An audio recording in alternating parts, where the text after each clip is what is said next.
From Hollywood, it's time now for... Johnny Dollar. Joe McNabb, Northeast Indemnity, Johnny. Oh, hi, Joe. What's up? At the moment, my blood pressure. Too much work? No. Prospect of having to pay off on a $100,000 life insurance policy. Uh-oh. Fella I think you know, Johnny. Art Wesley. Oh, sure. Been a pal of mine for years. Reporter. Yeah. Apparently he's working on a story right now that somebody doesn't want him to report. What do you mean? Night before last, he got beat up in an alley. Yesterday, a car made a pass at him at high speed. What about today? It's early yet, Johnny. Oh, yeah, sure. But let's hope it's not too late.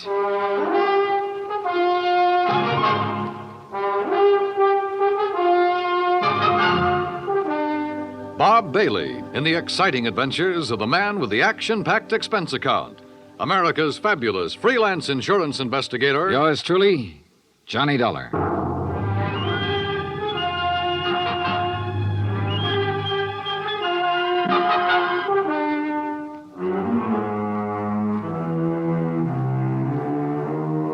From Special Investigator Johnny Dollar to the Home Office, Northeast Indemnity Affiliates, Hartford, Connecticut. The following is an accounting of expenditures during my investigation of the Big Scoop matter. Expense account item 1, $18.40, transportation and incidentals to New York City. I called Art Wesley's paper. He wasn't in, and nobody seemed to know where he was. Then I remembered a small bar called Tony's over on 3rd Avenue. I took a cab, that's item 2, $1.25, and found him in a corner booth. Sorry, Johnny, no bodyguard. The informants I'm working with will take off fast if they spotted one. No informants, no story. That insurance policy your paper took out on you, who's the beneficiary? A dear departed wife, Joan. Departed? I We thought... split up a couple of months ago. Oh, I'm sorry to hear that, Art. We were living in two different worlds. I wanted a home and family. She wanted a trip to the moon every night. Where is she now? Who knows? On her way to the moon, I guess. Hey, look, this story you're working on, Art. It's hot, Johnny. And big, real big. A national gambling syndicate. And run by a guy right here in New York. Who? I'm getting close, but I'm not sure yet. When I am, then out come my articles. What's this guy gonna do when you push him into a corner? Look, I'm worried about you. You look, Johnny, I'm not as foolish as you think. I've got his name written down and put in a safe deposit box with what evidence I got. That's my real insurance. Oh, Art, look, we've been friends a long time. I'm not gonna let you do this alone. Sorry, Johnny. I gotta go it alone.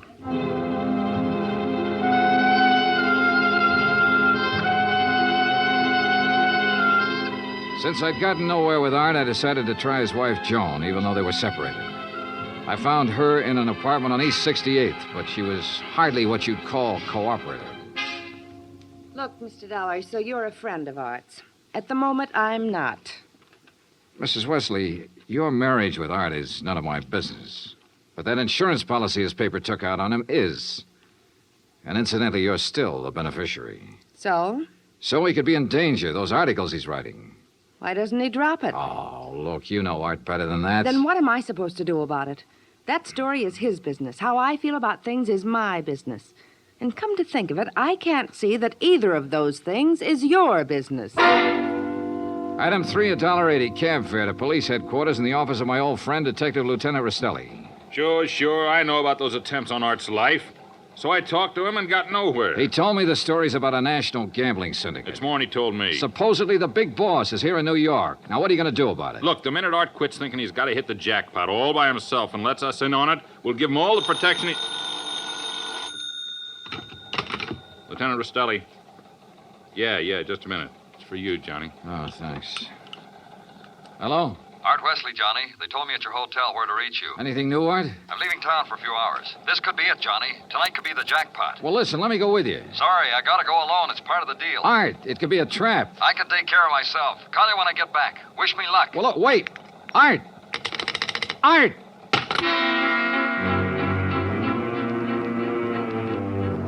Item 4, $1.80 cab to Art's apartment, where I persuaded the manager to let me in. I was looking for anything that would give me a lead. Then, near the phone on a scratch pad, I found where he'd written the word Watika several times.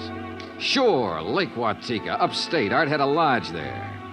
Item 5, $25 even for a rented car. It was a 3-hour drive to Lake Watika, which was bad enough. But to top it off, it started to rain, and rain hard.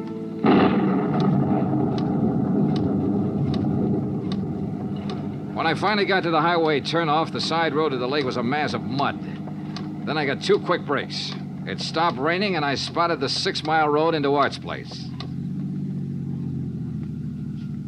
Half an hour further on, I saw a light.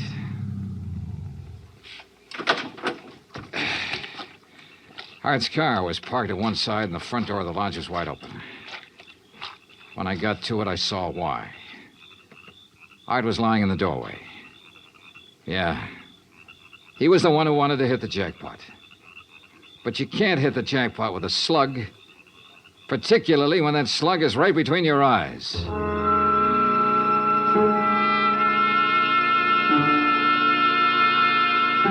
I drove to the sheriff's office and reported it. Sheriff Tompkins and his boys took over. But in the darkness and the mud, they could only make a routine check. He asked me to meet him at the lodge the next morning, so I did. Buddy was right here in the doorway, huh, son? Yeah, Sheriff, I didn't move it. And Wesley probably got shot when he answered the door by somebody standing out there on the ground. Because of that bullet hole in the roof? Yeah. Right over that shelf that's stocked with canned goods, sugar, salt, and the like. Apparently, he used this place regular. Yeah, he used to do some of his writing here. Were you able to determine time of death? Coroner says between 10:30 and 11 last night. What time did you arrive? About half an hour after the rain stopped. I'd say 11:45. Means it was still raining a good half hour after the killing. No wonder we found no tracks. Hey, look, Sheriff. Art was working on a hot story about a national gambling syndicate. Could be that he found out who the boss was last night, the hard way. Oh? Then you think the killer was from out of town? Maybe New York? Yeah. Now, where would he stay? Is there a hotel around here? Lake Watika Inn, just outside the village, about 6 miles from here. Sheriff, I'll check it out. The guests here at the inn, Mr. Dollar? Well, we have only 2 who checked in yesterday. It's the off-season, of course. Yeah, clerk, who are they? Well, Mr. Cooper yesterday afternoon and a Mr. Buckley around dark. Uh-huh. They still here? Mr. Cooper is sitting right out there on the terrace, but Mr. Buckley paid in advance and left quite early this morning. I see. Did Buckley give any reason for stopping here? He said he was a traveling man and didn't like to drive in the rain. Okay. I'd like you to write down a description of him. I'll pick it up on the way out. Oh, I'll be glad to, sir.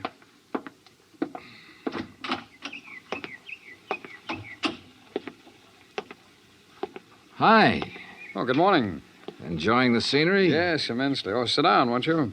Sure, thanks. My name's Dollar. Mine's Cooper. You just check in? I'll just drop by. I came yesterday. Uh-huh. Pretty up here this time of year. Yes, certainly is. I really enjoy places like this in the off-season. It's a nice change. Too bad the weather hasn't been better, huh? Well, the rainstorm last night? Oh, I enjoyed that, too. You were out in it? Oh, no. No, I enjoyed it the way a storm should be enjoyed. In front of the fireplace in my cottage with a drink and a good book. No, Mr. Dollar, I stayed in last night. And that was that. I picked up the description of the other guest, Buckley, from the clerk and gave it to Sheriff Tompkins, who got out a bulletin on him. Then I drove back to New York City, turned in my rented car, and took a cab. That's item 6, $1.70, to Joan Wesley's apartment. Yes. They notified me this morning about Art's death. I don't know what to say. What is there to say? Good question, Mrs. Wesley. If only he hadn't been so stubborn. If only he'd given up that story about the gambling syndicate or whatever it was. Yeah. You figure somebody in the syndicate killed him? Why, of course. Mrs. Wesley, did you know Art had gone on up to the lodge at Lake Watika? No. Mr. Dollar, I'm rather tired. One more thing. Did you go out last night? No. It was raining. I stayed here in the apartment. All evening? All evening. I see. Well, thanks, Mrs. Wesley. Maybe I was imagining, but it seemed to me Joan Wesley hesitated just a little before telling me she hadn't been out of her apartment last night. And if she had gone to Lake Watika, I checked the basement garage. Her car was clean. Too clean. Item 7, $5 to the garage attendant for some very interesting information.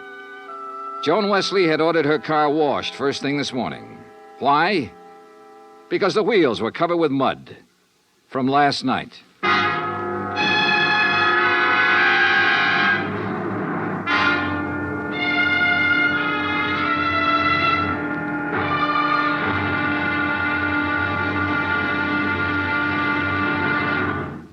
Act Two of yours truly, Johnny Dollar, in just a moment. Now, Act Two of yours truly, Johnny Dollar, and the Big Scoop Matter.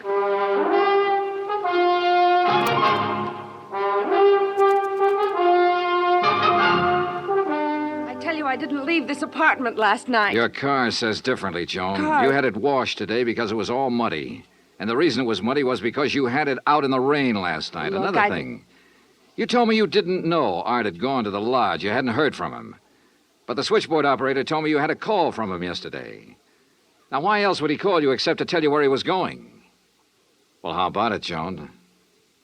All right.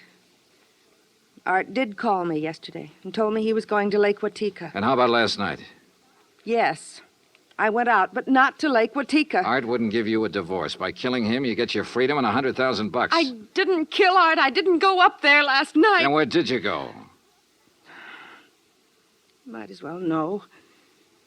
The reason I wanted a divorce from Art was because I'd found someone else. Oh?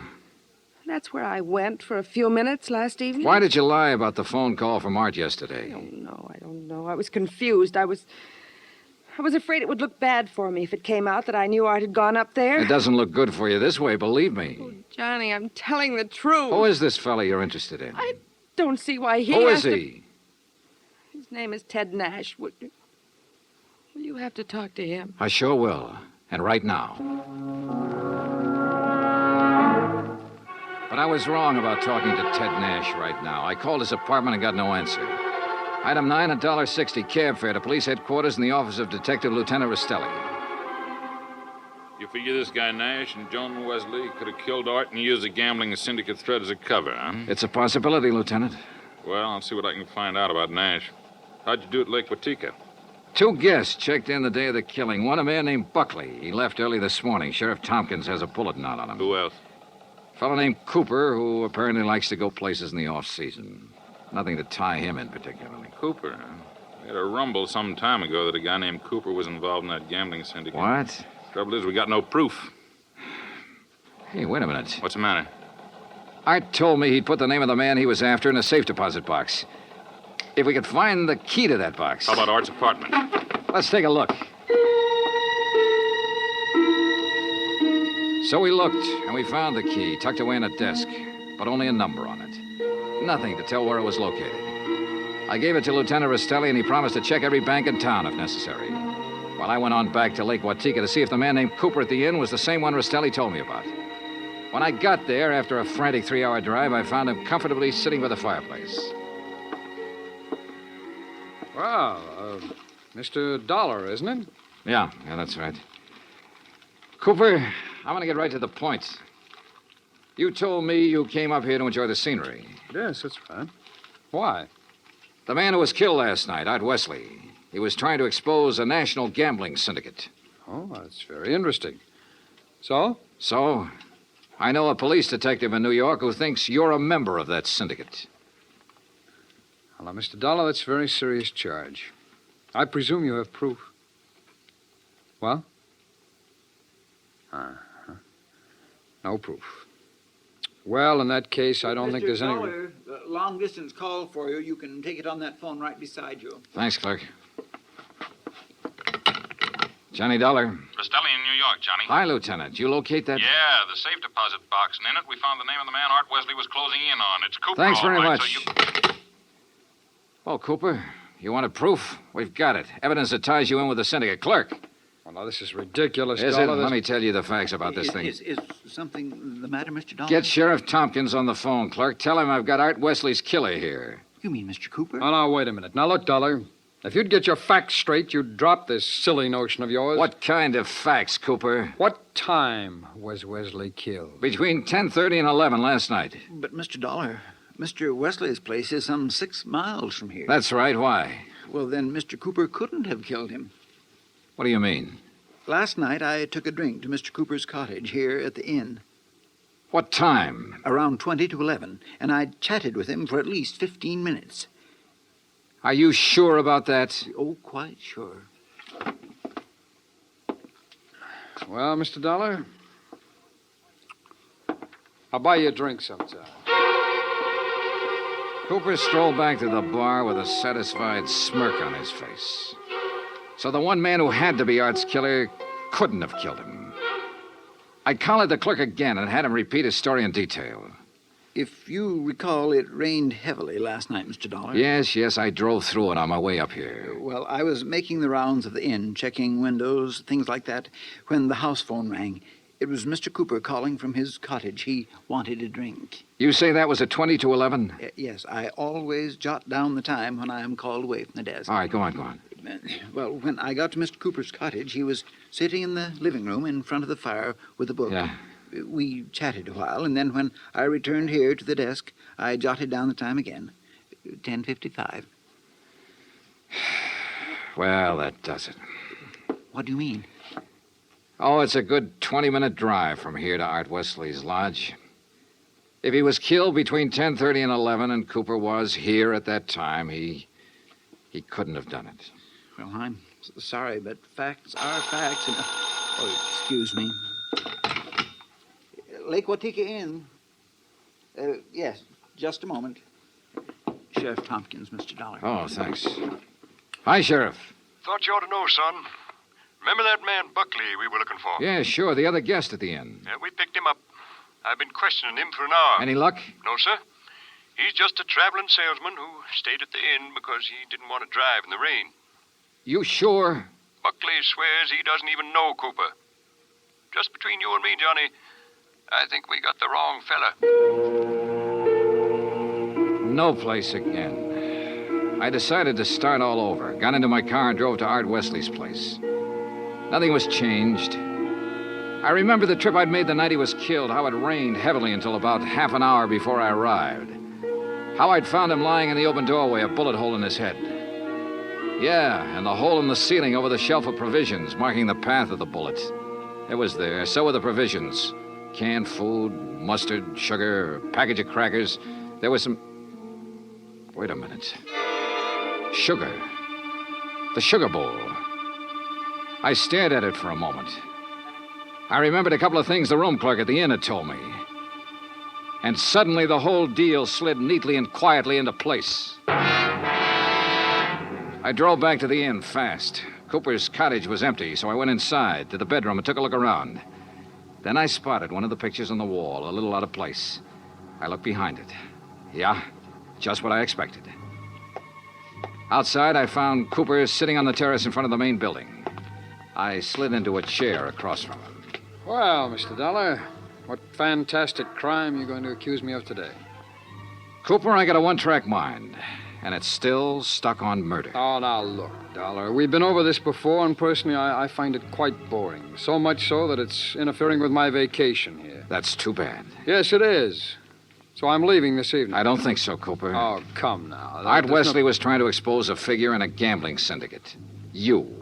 Well, that's a matter of conjecture. You had to stop him for keeps. Oh, now look, Dollar. The time of Art Wesley's death has been established as between 10:30 and 11 last night. That's right, between 10:30 and 11 last night. And I'm sure you remember the room clerk telling you he was with me in my cottage living room from 10:40 to 10:55. I sure do. So that I certainly couldn't have killed your friend Wesley 6 miles from here during that time. Except that Art Wesley wasn't killed at his lodge. What are you talking about? You see, I remembered something else the clerk had told me. The night of the killing, it stopped raining a little after 11. All right, what difference does that make? All the difference in the world, believe me. Here's what really happened, Cooper. You killed Art Wesley in the bedroom of your cottage here at the inn. Oh, don't be ridiculous. You immediately called the room clerk over and chatted with him in your living room for about 15 minutes. He didn't know there was a corpse in the next room. Oh, really? After he left, you took Wesley's body the 6 miles to his place and planted it in the doorway. Oh, now look, Dollar... Your problem was to make it look like he'd been killed there. Then you remembered. The slug that had killed him hit the wall in your bedroom. That gave you an idea. You figured out the right angle at the lodge and fired a shot upwards from the outside the door. It went through the ceiling at the back. All right, Dollar, I've had enough of your half-baked theories with no proof whatsoever to back them up. Correction, Cooper. This time I've got proof. There was a shelf of food under the bullet hole and a bowl of sugar directly under it. A bullet? So what? When sugar gets wet, it gets crusty, and it stays that way. But the sugar in that bowl was dry.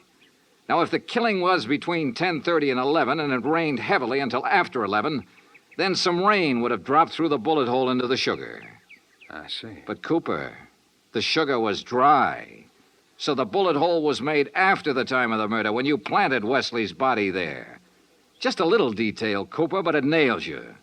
That and, of course, the fact I found the slug that really killed Wesley just a couple of minutes ago. Oh? Buried in the wall of your bedroom behind a picture you'd moved slightly to cover it. Well, Dollar, I may as well tell you that I saw you come out of my cottage a few minutes ago. I figured you knew. So ever since you sat down here, I've been holding a gun on you under the table. You know, Cooper, I may as well tell you. Ever since I sat down here, I've been holding a gun on you, too. Well, you... Let's have it. Well, you didn't have any gun. A big-time gambler bluffed right out of the game. Cooper, you're slipping.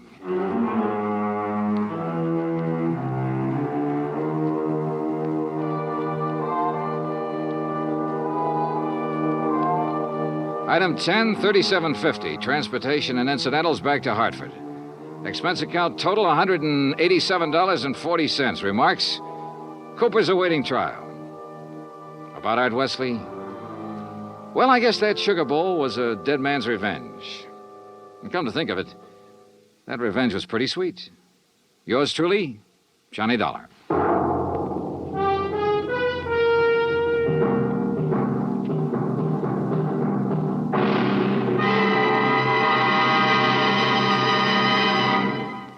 Now, here is our star to tell you about next week's story. Next week, colorful New Orleans, from nightlife in the Latin Quarter to the dismal, deadly swamps.